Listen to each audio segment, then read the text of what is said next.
Olá, seja bem-vindo ao Fórum. O câncer se destaca entre as doenças que mais crescem em número de incidência no Brasil.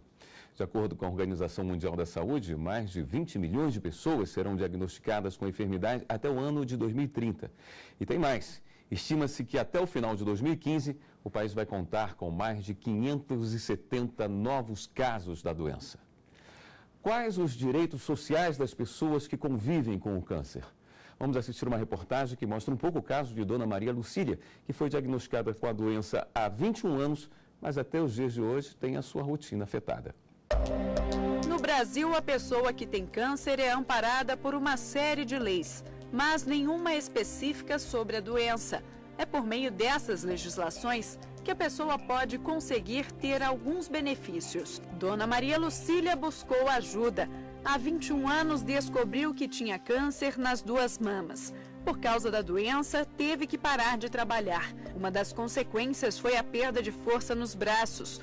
Hoje, com dificuldade, corta cabelos para completar a renda de casa. Eu fico com uma mesada de 375 e a ajuda da minha filha. O benefício do passe livre, você vai, como a gente depende também de consulta no SUS, às vezes o médico não vai. Em exame que você vai pegar resultado, ele não ficou pronto, então você tem que voltar depois. Ele ajuda muito, né, já que tem uma assistência que nós temos que ter para o resto da vida. E para falar mais sobre o direito das pessoas que têm câncer, eu recebo aqui no estúdio Luiz Cláudio Rios Pimentel, advogado especialista em direito médico, e Diego Cerulli, secretário-geral do Instituto Brasiliense de Direito Previdenciário e integrante da Comissão de Seguridade Social da Ordem dos Advogados do Brasil, do Distrito Federal. Obrigado pela presença dos senhores. Eu gostaria de começar falando sobre esses benefícios destinados a pessoas com câncer. Não existe uma série de benefícios específicos para essa doença? Isso faria alguma diferença no tratamento? Sem dúvida nenhuma. O interessante é que no início da reportagem nós vimos aquela paciente falando sobre alguns benefícios e ela falou uma coisa muito importante, que é o prazo. O tempo que ela já trata dessa doença já há 21 anos. Então, veja bem que de 21 anos atrás para hoje, muita coisa mudou na lei. Outro aspecto que falou na reportagem também foi com relação a uma legislação específica para esse tipo de situação. A gente observa que as leis, elas pegam carona em outros diplomas legais, como, por exemplo, no Código de Processo Civil, pela prioridade, na questão do Código Tributário, a isenção em alguns benefícios em cima do recolhimento tributário para esses pacientes de câncer, especificamente, que pegam carona também com pacientes de determinadas doenças graves também. Então, o Brasil precisa evoluir muito ainda para conseguir alcançar o benefício esperado e necessário para atender toda essa população que passa por essa situação. O câncer tem essa característica, de um modo geral, de ser uma doença que se estende muito o tratamento? Na realidade, ela se estende e a gente não sabe nem quais são os desdobramentos que vão dar em cima da família que cuida de um paciente com câncer. A gente observa que o período do diagnóstico, do tratamento e da vida após a cura, ou mesmo a manutenção desse tratamento, traz um desdobramento terrível na vida da família.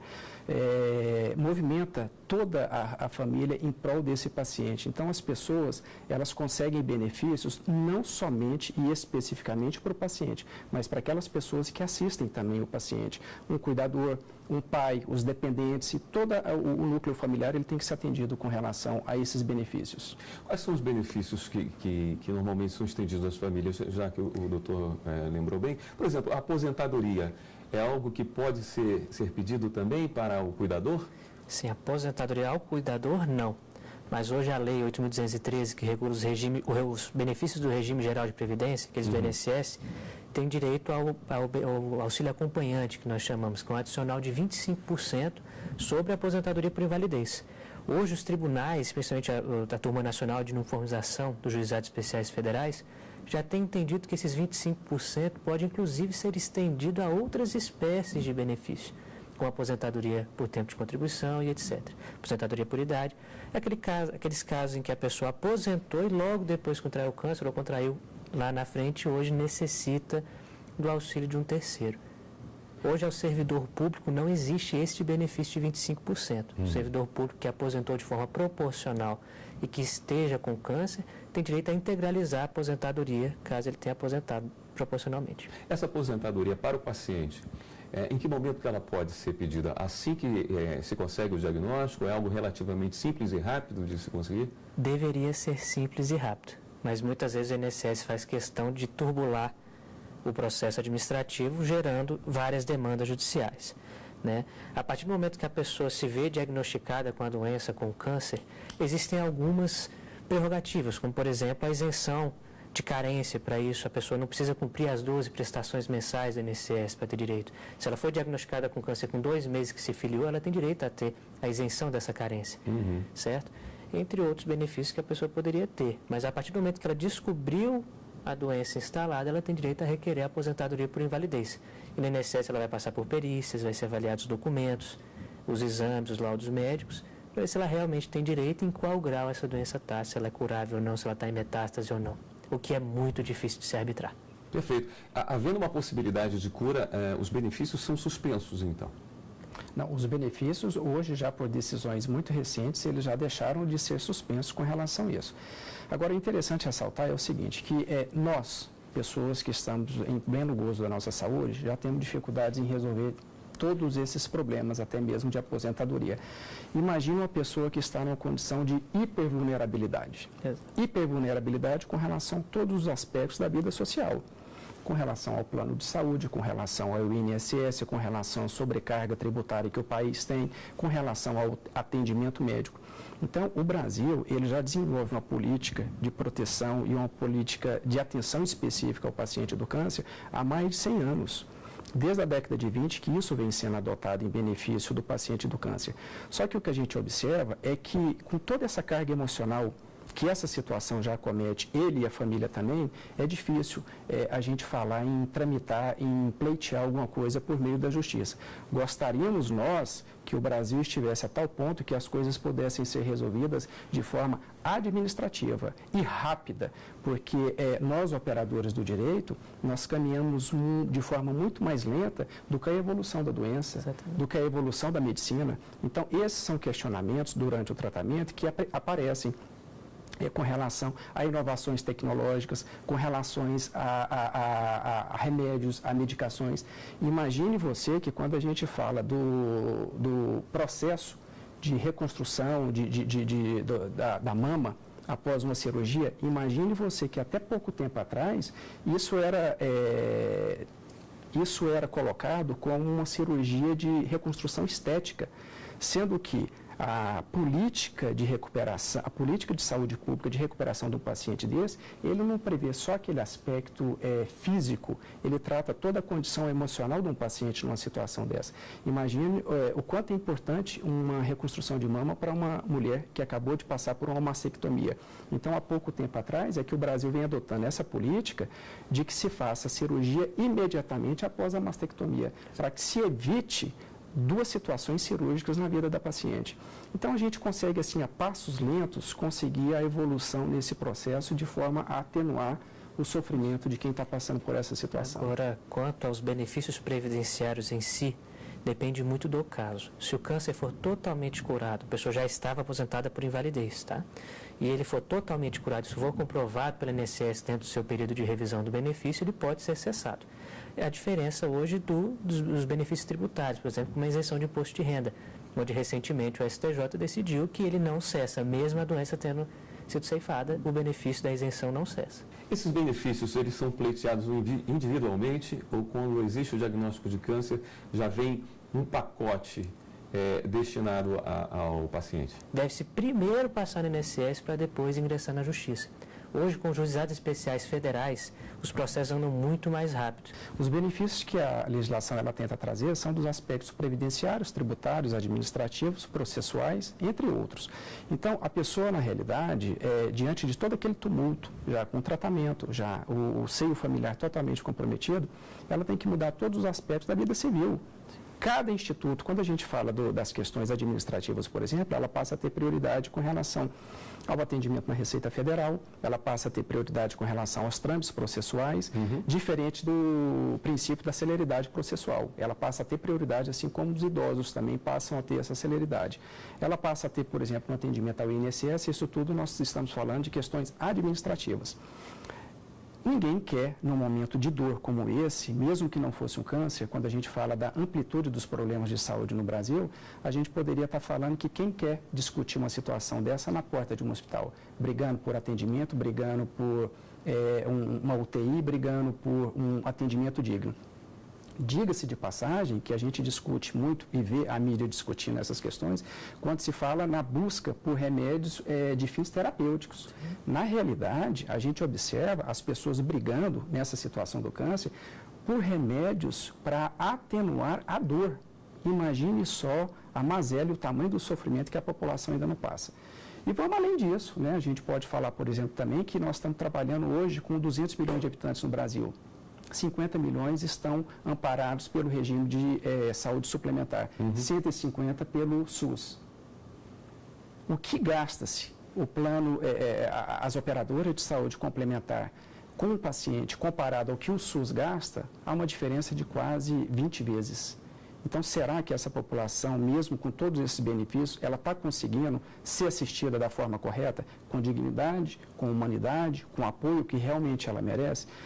Então, são coisas que a gente precisa realmente trabalhar, evoluir muito sobre essa situação. É provocado por um tratamento muito oneroso? Sim, o tratamento de câncer é muito oneroso pelos remédios que são muito caros, pelos tratamentos em si que são muito caros e muito penosos também ao paciente, à pessoa que está em tratamento. Nós vamos fazer um rápido intervalo. Voltamos já com o programa Fórum.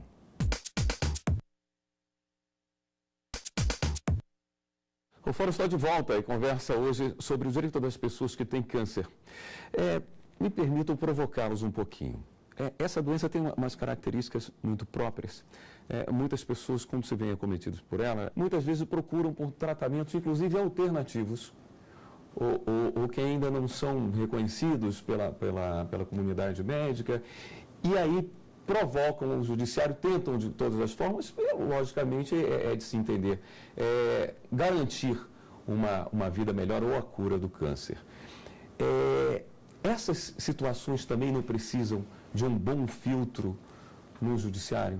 Sem dúvida. E é o que está acontecendo recentemente com a fosfoetanolamina, que está aí sendo questionada e batendo na porta do judiciário. Quando você fala isso, a gente consegue fazer assim um apanhado geral da judicialização da saúde no país, esse processo que passa. Eu costumo fazer um comentário de que não é a saúde que está sendo tratada dessa forma judicializada. A nossa vida. Nós estamos resolvendo as nossas vidas nos tribunais. É isso que está acontecendo. E muitas vezes um paciente chega diante do juiz e demonstra toda aquela situação da doença, o estado dele, e o juiz se sensibiliza com aquilo. Na realidade, precisa sim de um filtro sério, um filtro coerente, um filtro técnico, para que o juiz consiga entender qual é o benefício que realmente ele vai dar.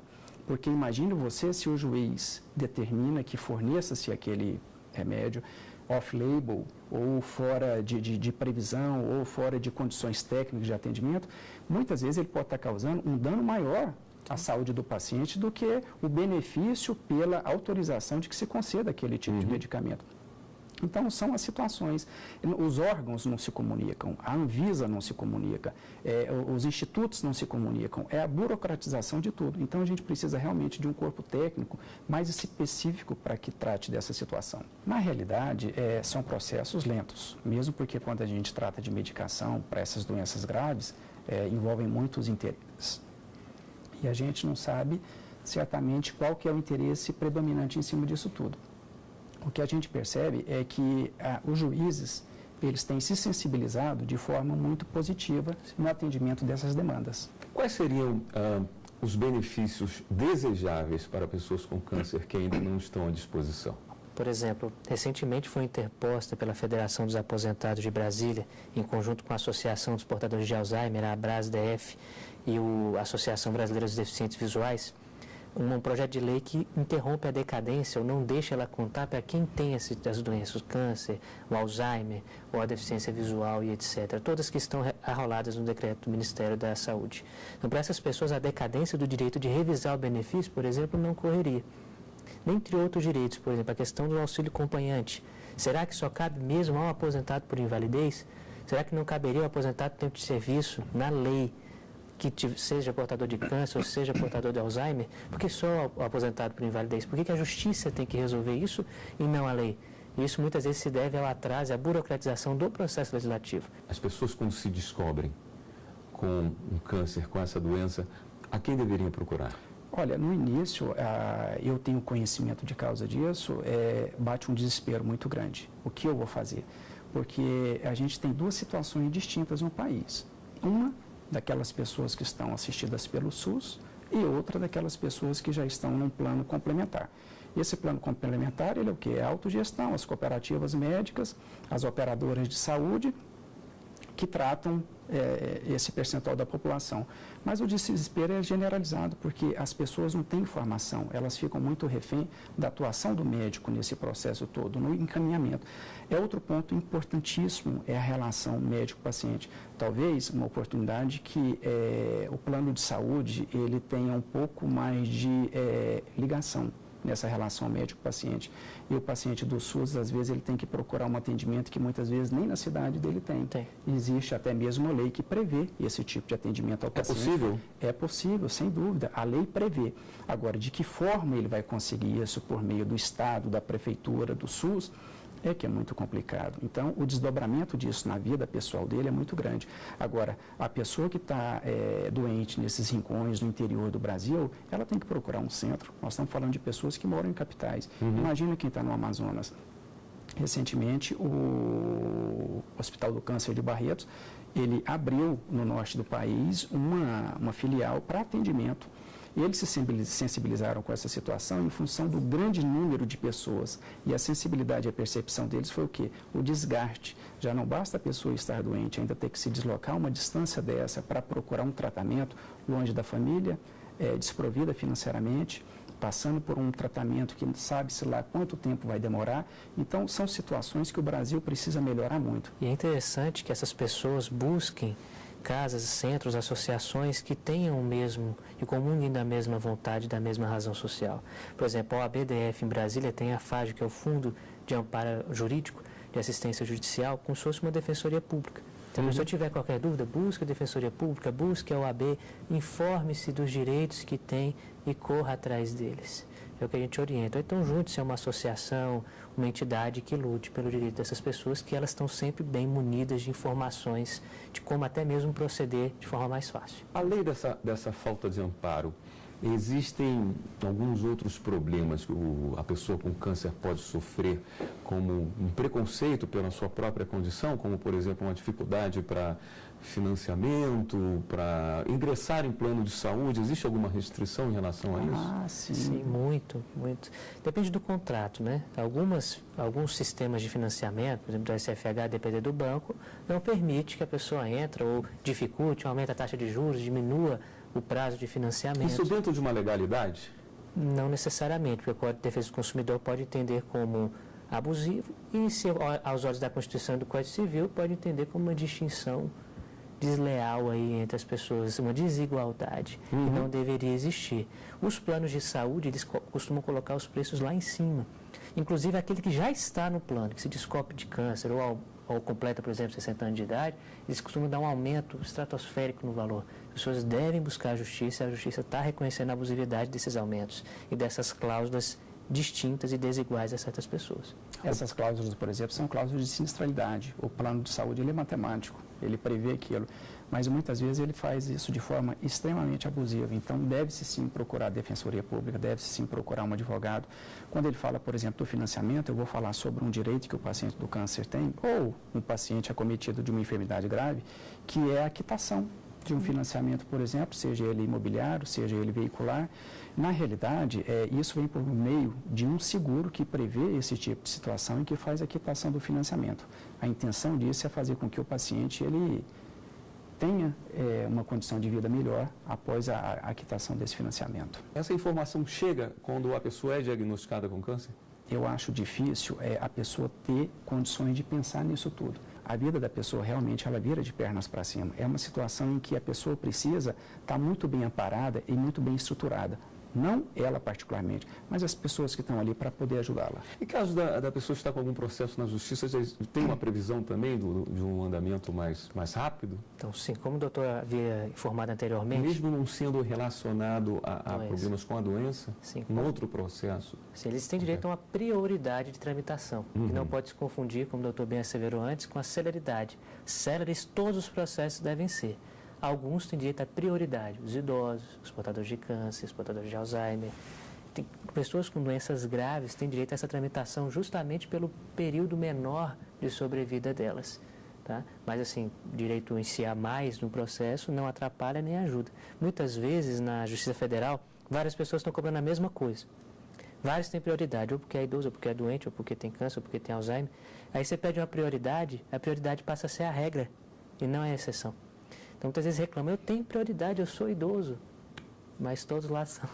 Então, como que funciona? A Justiça Federal que é competente para julgar a maioria desses casos, tanto na previdenciária, tributária, às vezes na parte do SUS aí no TJ aqui, mas quando você está lidando com esse assunto, todos são prioritários. Então, não existe, de fato, uma prioridade nesses casos. O senhor acredita numa mudança significativa na legislação para médio prazo? Nós começamos, né? Nós completamos aí 27 anos dessa Constituição Cidadã, onde está previsto lá, né, no 196, o SUS e o cuidado que o Estado deve ter com a saúde. O Brasil é um país em desenvolvimento e os países em desenvolvimento hoje eles respondem por 2/3 da população com câncer no mundo. O processo legislativo também tem que ser modificado, tá? As leis hoje são muito esparsas e é isso que leva ao desconhecimento do cidadão dos seus direitos. Cada lei é lançada uma hora aqui, outra ali, outra ali, outra ali. A pessoa só fica sabendo, eu tenho direito a isso, tem quando, como, quando, não sei. Por quê? Por conta do processo legislativo, na emenda de leis, ou num projeto complementar, ou por um artigozinho mais ali, um parágrafozinho ali, que muitas vezes as pessoas não ficam sabendo.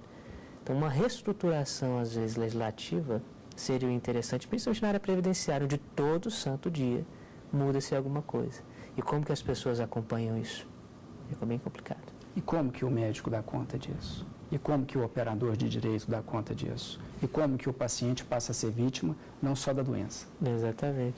Do trâmite burocrático da situação. Como que aquele paciente doente, desesperado, vai conseguir cuidar de tudo isso? Então, nós sempre estamos um passo atrás da evolução da doença e da evolução da medicina também.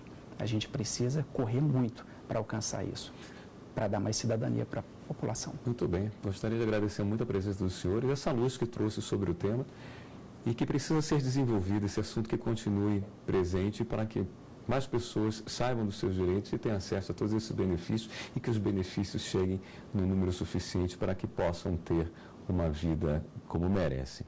O Fórum de hoje fica por aqui. Nós conversamos sobre o direito das pessoas que têm câncer. Quem nos ajudou na discussão foi Luiz Cláudio Rios Pimentel, advogado especialista em direito médico, e Diego Cheruli, secretário-geral do Instituto Brasiliense de Direito Previdenciário e integrante da Comissão de Seguridade Social da Ordem dos Advogados do Brasil, do Distrito Federal. Você quer participar do nosso programa? Envie a sua sugestão para o e-mail forum@stf.jus.br. E você também pode rever esta e outras entrevistas no site. É só acessar tvjustiça.jus.br. Até o próximo programa.